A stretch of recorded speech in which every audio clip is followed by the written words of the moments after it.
Vamos dar continuidade ao assunto que trabalhamos na nossa última aula, que foi crise de 1929, né?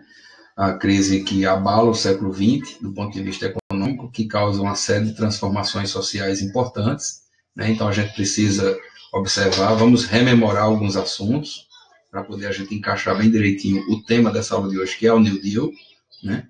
Entender como é que esse processo se desenvolveu, né? Então, a crise de 29, ela foi uma crise que soma 4 elementos. Quais são os 4 elementos?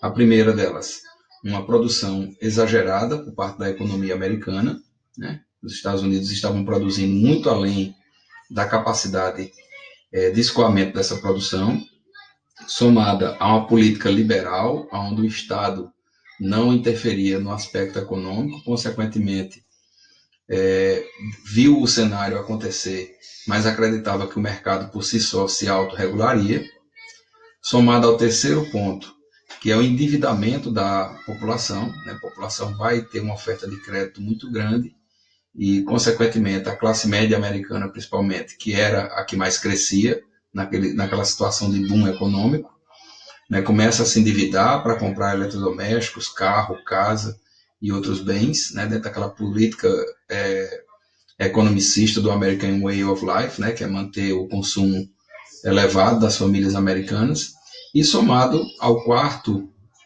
e último ponto, que é exatamente aquele que fecha todo o ciclo, né? A especulação financeira na Bolsa de Valores.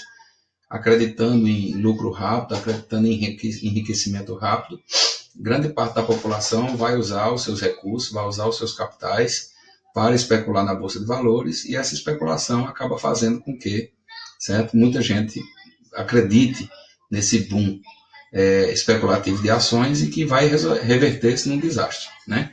O desastre acontece em 1929, em outubro, né?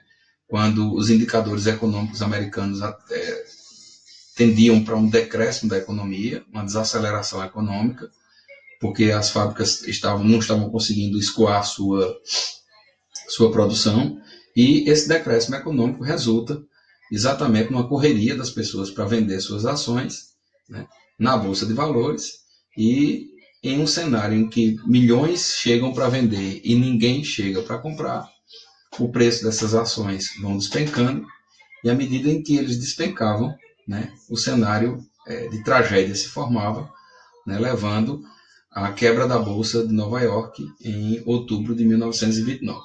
A partir daí, né, é que a gente começa o tema de hoje, entender como essa depressão se organizou e de que forma, né, apareceu a primeira solução ao projeto, ao problema, né? Então, a aula é sobre o New Deal, né? Então, a gente precisa observar primeiro o seguinte, vamos lá. A depressão, ela começa com a quebra, né, e segue os 3 anos seguintes, porque o Estado não interviu. Então, a crise dos anos de 1930 até 1933 está relacionada à falência de mais de 1.000 bancos, né, vão quebrar. E quando um banco quebra também junto com ele todo o crédito que é ofertado à sociedade para poder continuar consumindo, o desemprego de 28 milhões de trabalhadores. Então, isso aí também afeta diretamente a economia, porque são pessoas que não mais têm renda para consumir, fazendo com que a espiral se agrave, né? E, consequentemente, o número de pessoas que vão mergulhar na miséria se acentua devastadoramente, não só nos Estados Unidos, mas em diversos países do mundo. Eu chamei a atenção na aula da crise de 29 para a Alemanha, que vai ser um dos países mais afetados por essa crise, e que esse grau de afetamento acaba fazendo com que o nazismo ganhe as eleições de 1932, e em 1933 Hitler se transforma em primeiro-ministro da Alemanha, né, levando os nazistas ao topo do poder. Então, toda a cadeia de eventos que se apresenta junto com a crise resulta nesse quadro de 30 a 33 que a gente chama de Grande Depressão. E quando é que a gente começa a ter uma luz no fim do túnel, né? A eleição americana de 1932, certo? Essa eleição, né, o presidente Hoover tinha sido eleito em 1928 pelo Partido Republicano, ele não vai se candidatar à reeleição, e aí você vai ter uma eleição polarizada por republicanos e democratas, mas com um democrata que apresentou a melhor solução para o projeto, que foi o Franklin Delano Roosevelt. Né? Roosevelt, ele se candidata a presidente, propondo exatamente uma política de intervenção maciça do Estado no problema, né? Ou seja, uma redefinição da política econômica. Ele aparece com uma grande esperança dos Estados Unidos. É importante que se diga que, independente do efeito do que o New Deal teve inicialmente no processo de crise, a gente vai ver isso num gráfico mais adiante, graças a essa política de Roosevelt, a gente tem um cenário em que só ele, né, conseguiu esse feito, que foi receber a autorização do Congresso Nacional para se candidatar mais de 2 vezes. Hoje isso não acontece mais, né? Os presidentes americanos são eleitos para no máximo 2 mandatos, e o Roosevelt entra para a história da política americana exatamente por ter sido eleito 4 vezes. Então ele é eleito em 32, reeleito em 36, em 40 e em 44. Né? São 4 mandatos de presidente. O último mandato ele não termina, porque ele morre no mandato, ele já estava muito doente, né? Ele tinha problemas severos que trazia desde a infância, porque ele teve poliomielite, né? E andava em cadeira de rodas, ele tinha uma saúde já fragilizada, ele fumava muito também, que era uma questão cultural dos Estados Unidos nesse período dos anos 20 e 30, e ele acaba não concluindo esse 4º mandato, mas é assunto para a gente ver mais na frente, quando a gente for falar de Segunda Guerra Mundial. E nessa eleição ele apresenta, né, um cenário que vai se opor exatamente a essa imagem aí.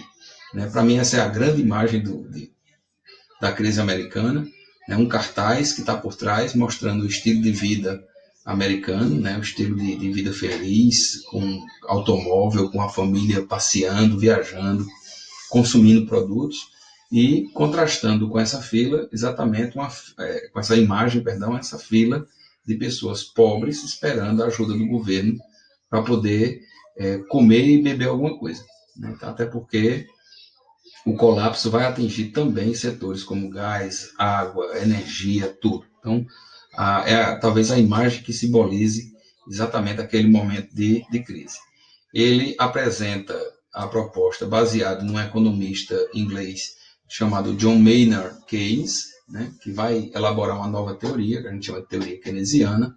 FDR, que é como ele fica conhecido nos Estados Unidos, porque seu nome era muito grande, né? Ele prevê esse plano de intervenção, né? A busca pelo equilíbrio dos setores mais afetados da economia, e aí banco, agricultura, produção industrial vão ser todos encampados dentro desse projeto, né? E o Keynes previa o oposto do que pregava o Adam Smith no liberalismo. Né? Enquanto a política liberal dizia que o Estado deveria ficar quietinho e esperar que o mercado reagisse sozinho, aqui nós vamos ter um Estado agora que se comporta de forma vigilante, ou seja, o Estado tinha que estar ali pronto, né, para entregar um projeto de intervenção pontual. Essa intervenção deveria durar enquanto a crise estava na sua fase mais aguda, mas posteriormente a essa crise, certo, o Estado deveria depois se recolher, né, sair do processo e deixar que a economia girasse sozinha, né, evitando assim que acontecesse um sobressalto parecido com o que tinha ocorrido em 1929. E assim vai ser feito, né? A eleição é vencida pelo Roosevelt, né? E em 1933, né, um grupo de economistas vai se unir ao Keynes, que é esse que aparece aqui nessa imagem, né, o teórico, economicista o inglês, né, vai se unir ao Keynes para elaborar o grupo de ação do New Deal. Né? E aí, imediatamente, a condição inicial e o problema mais grave que os Estados Unidos viviam naquele momento era o desemprego. Então, a política base do New Deal tinha que ser fazer condições de gerar emprego em larga escala para diminuir esse grau de desemprego do país, fazendo com que, né, o capital voltasse a circular e a economia, aos poucos, voltasse a se organizar. Então, as medidas principais do New Deal foram essas, né? O dólar deveria ser desvalorizado, e ele vai ser violentamente desvalorizado 4 vezes. Né? E aí você diz assim, como assim uma moeda se tornar mais fraca pode ajudar a economia? Para as exportações, elas se tornam muito mais competitivas. Vamos usar o caso do real. A gente tem uma moeda que sofre um pareamento de câmbio com o dólar, né? Então, hoje um real vale o quê? Vale um dólar vale R$ 5. Então, como a gente vende os produtos em real e compra os produtos em dólar, se o dólar estiver muito valorizado, a gente tende a comprar menos produtos de fora, porque são caros, né? E como a gente vende em real e o real está desvalorizado frente ao dólar, o nosso produto acaba se tornando mais barato, facilitando assim as exportações. Então a gente acaba vendendo muito mais do que comprando, gerando aquilo que a gente chama de saldo positivo na balança comercial. Empréstimos aos bancos, né, para que o sistema financeiro pudesse se reativar, então o governo faz empréstimos com pagamento em longa data, né, para que o sistema pudesse se equilibrar novamente e voltar a oferecer crédito, né. É estabelecida uma lei de seguridade social que vai garantir aos trabalhadores americanos o seguro-desemprego. Esse seguro-desemprego ele não era eterno, certo? Eles recebiam esse bônus por até 6 meses, né? O governo controlava a emissão desse dinheiro, ele tinha que comprovar na carteira de trabalho que continuava desempregado para continuar recebendo o auxílio.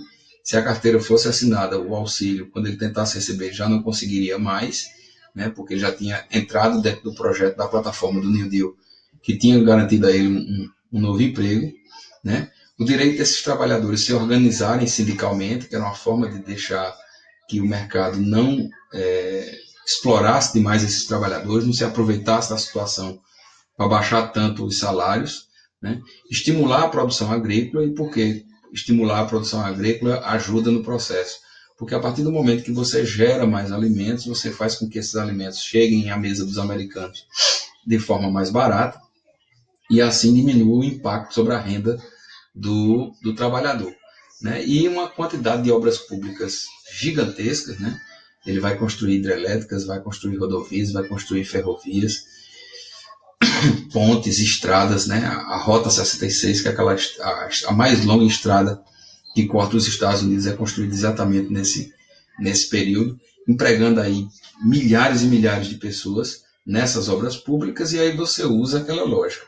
Se eu tenho uma obra pública, as pessoas trabalham. Se trabalham, recebem dinheiro. Se recebem dinheiro, seu poder de consumo está reativado. Se o seu poder de consumo existe, ele compra. Se ele compra, o comércio vende mais. Como o comércio vende mais, ele acaba tendo que empregar mais pessoas no próprio comércio. E se o comércio também está vendendo, ele compra mais da indústria. A indústria produzindo mais também gera empregos. Então ele cria uma cadeia a partir das obras públicas, ele cria um laço de desenvolvimento bancado pelo Estado nessas grandes obras, para que o mercado pudesse se reativar. Foram medidas bem pontuais, né? Também investiu muito na questão do ensino, da educação nos Estados Unidos, criação de escolas, contratação de mais de 28 mil professores para que atuassem em todo o país, com remuneração acima da média, que era exatamente para estimular essas pessoas a migrarem para outras regiões.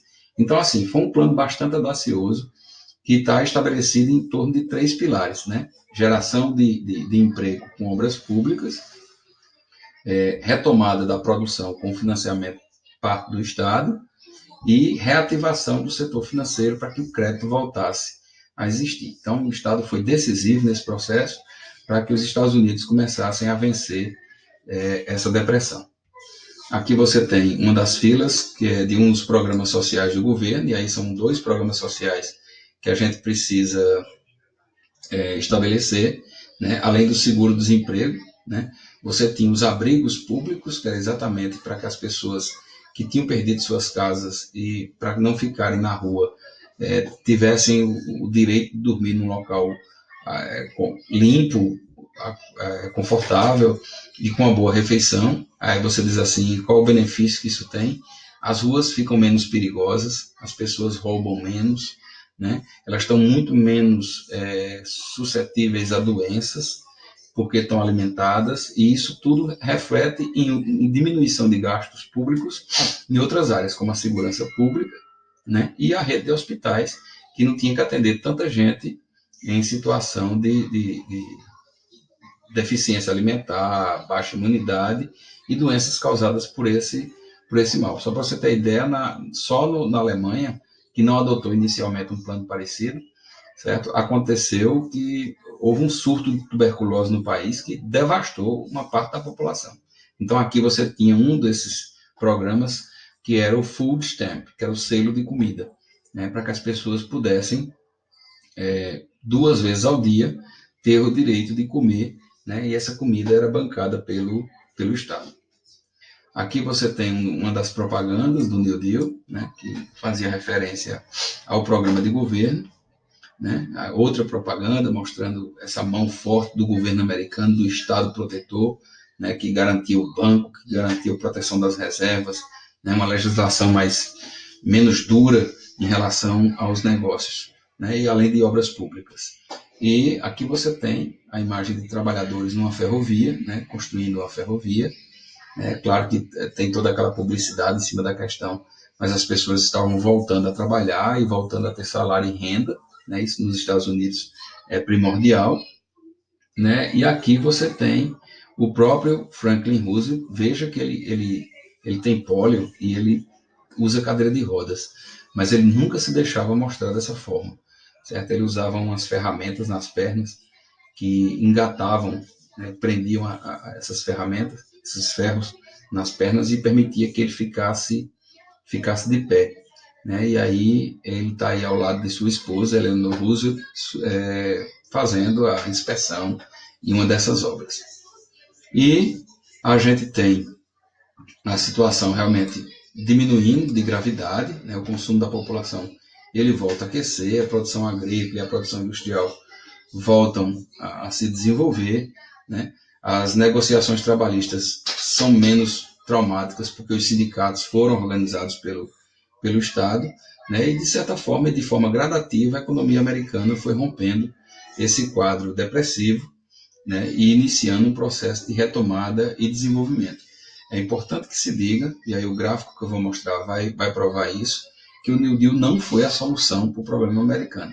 Ele foi um paliativo, ele foi um remédio, né, que deu aos Estados Unidos a esperança de sair daquele abismo econômico que se encontrava, certo? Vários países europeus se influenciaram por esse programa, né, ele vai ser amplamente depois copiado, né, principalmente depois da Segunda Guerra Mundial, que os países estavam devastados, né, pela guerra. Só que lá na Europa ele vai ser chamado de welfare state, né, o estado de bem-estar social, né? Essa teoria ela vai do Estado interventor, ela vai permanecer até a década de 70, quando, de forma mais enfática, o modelo vai acabar ruindo e sendo substituído por uma política conhecida nos dias atuais, que a gente chama de neoliberalismo. E, por fim, aqui a curva do desemprego, para que vocês vejam, certo? Como o New Deal ele foi impactante para a economia americana, mas que a gente tem pontos de recessão. Certo? 29 aqui, ó, está aqui a curva do desemprego. O desemprego salta nos anos de 30, 31, 32 e chega a 33. Aqui o New Deal é aplicado, então o desemprego começa a cair nos anos seguintes, mas veja que não é um processo da noite para o dia, né? Então ele cai até 1937, só que de 37 a 38 os Estados Unidos têm um crescimento de novo do desemprego por conta de uma recessão no próprio mercado, com a inflação muito alta, né? Só que aí a grande salvação dos Estados Unidos, na verdade, da recuperação total da economia, não vai ser o New Deal. Ele colaborou muito. Vai ser a Segunda Guerra Mundial. Aí você vai ver aqui, ó, que ele continua caindo de forma lenta, mas aí bastou os Estados Unidos entrar na guerra, né? E aí vem recrutamento militar, produção de armas e aquela coisa todinha, e aí o desemprego despenca, né? Chegando ao pleno emprego em 1942. Então, assim, é um plano econômico muito importante, é uma virada do ponto de vista das teorias econômicas e que a gente não pode deixar de observar com cuidado. Faça sua revisão, faça suas anotações, revise a aula, certo? E a gente se encontra na próxima aula, se Deus quiser.